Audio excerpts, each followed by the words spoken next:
میرے پیارے بچوں، یہ نہیں ہو سکتا کہ ٹھوکریں نہ لگیں، مگر اس پر افسوس ہے جس کے سبب سے لگیں۔ اور مشکل وقت میں بہت سے لوگ دوسروں سے سخت رویہ اختیار کر لیتے ہیں، لیکن یاد رکھو، میں نے تمہیں محبت اور نرمی کی تعلیم دی ہے، اس لیے دوسروں کے ساتھ مہربانی کرو، چاہے تم خود مشکلات میں کیوں نہ ہو، کیونکہ محبت سب کچھ سہ لیتی ہے، سب کچھ یقین کرتی ہے، سب باتوں کی امید رکھتی ہے، سب باتوں کی برداشت کرتی ہے۔ میرے پیارے بچوں، میرے آسمانی باپ نے تم سے بہت سے وعدے کیے ہیں، اور وہ سب وعدے میں پورا کروں گا۔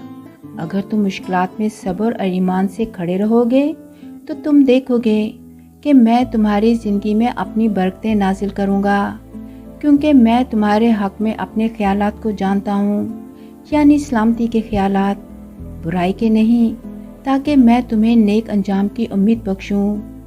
ایمان رکھو، خداوند بھلا ہے اور مصیبت کے دن پناہ گاہ ہے، وہ اپنے توکل کرنے والوں کو جانتا ہے۔ بس حوصلہ رکھو، دعا کرتے رہو، نیکی کرتے رہو اور مجھ پر بھروسہ رکھو۔ میں تمہارا اچھا چرواہا ہوں، میں تمہاری رہنمائی کروں گا۔ میرے جسم اور خون کی قربانی نے تمہیں ہر گناہ سے پاک کر دیا ہے، اور میں دنیا کے آخر تک ہر روز تمہارے ساتھ ہوں۔